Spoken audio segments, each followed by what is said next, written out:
वलीमे के मौका पर न्योता देना कैसा, जी को आप सरायकी के अंदर नेंद रखें दो ना, शादी और दीगर मौके पर जो रकम दी जाती है ना, इसकी दो सूरतें हैं। पहली सूरत तो ये है कि जहां बिरादरियों का निज़ाम है ना, बिरादरी का, और वो इस रकम को बाकायदा लिख के रखते हैं कि किसने कितने पैसे दिए हैं। फिर जब देने वाले के घर जो है वो कोई शादी वगैरह होती है ना, तो ये उससे कुछ ज़्यादा रकम जो है वो बंदा देता है, और ये भी इस रकम को लिख कर रखता है कि मैंने इतने दिए हैं। तो इस रकम का हुक्म ये है कि ये रकम लेना जायज़ है, मगर इस पर कोई सवाब भी नहीं मिलता और इस रकम के अंदर कोई बरकत वगैरह भी नहीं होती। लेकिन इस रकम का वापस लौटाना ये फ़र्ज़ होता है, और इस सूरत में जिसने बग़ैर किसी उज़्र शरई के वो रकम वापस नहीं की, ठीक है, तो उससे नाराज़गी का इजहार करना और उससे बुरा भला कहना ये भी बिल्कुल जायज़ है। ये तो एक सूरत हो गई ना कि लेना तो जायज़ है लेकिन इसमें कोई बरकत नहीं होती और कोई सवाब भी नहीं मिलता। दूसरी सूरत ये है जहाँ बिरादरी सिस्टम नहीं है, या बिरादरी के अलावा जो दोस्त वगैरह आते हैं अकीदत में खैर खाई के तौर पर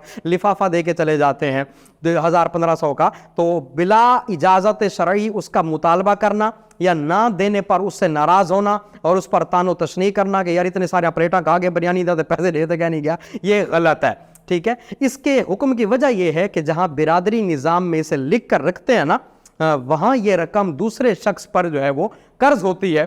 फिर जब वो इस रकम को लौटाता है ना, तो इस पर मजीद कुछ कर्ज चढ़ा देता है। मसलन ये 1000 रुपए देकर आया था ना, जब वो दूसरा इसकी शादी पे आएगा ना, वो इसको 1500 देगा। अब 1000 जो इसने इस बंदे ने उसको दिया था, ये तो कर्ज से बरी हो गया। अब जो बाकी 500 है, ये मजीद दूसरे पे कर्ज चढ़ा के जा रहा है, और ये सिलसिला फिर इसी तरह ना चलता रहता है। इसने 1000 दिए थे तो वो फिर जो है ना 1500, फिर ये जाएगा तो 2000, इस तरह ये सिलसिला चलता रहता है। और कर्ज की अदायगी करना फिर चूंकि फ़र्ज होता है, और अगर ये बिला इजाज़त शरई कर्ज की अदायगी में कोताही करेगा तो उस पर जो है वो इजहार नाराज़गी और मुतालबे में सख्ती जो है ना, ये भी बिल्कुल जो है वो जायज़ है। लेकिन उमूमी तौर पर जो है फिर ये उर्फ़न मायूब भी समझा जाता है, रिश्तेदारी भी ख़राब होती है, दीगर मामलात भी होते हैं। खुलासा कलाम यह है कि हर हाल में इस नेंद्र वाली न्योता वाली रस्म को ख़त्म किया जाए और सिर्फ अल्लाह की रज़ा के लिए जिसके यहाँ वलीमा हो उसे कुछ रकम दे दी जाए, ताकि हमें उस पर सवाब भी मिले और बरकत भी हो।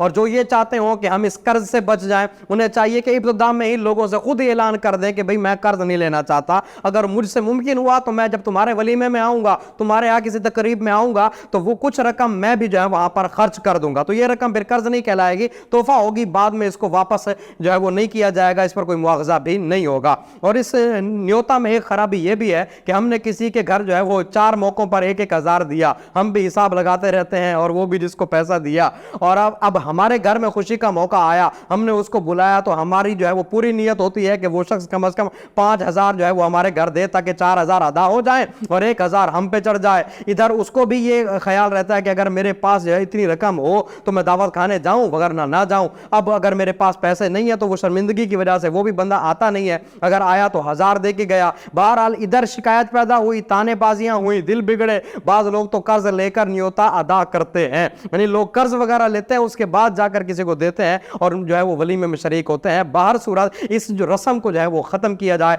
अल्लाह की रजा के लिए कुछ ना कुछ रकम दे दी जाए, ताकि बरकत भी बाकी रहे और सामने वाले का दिल भी खुश हो जाए।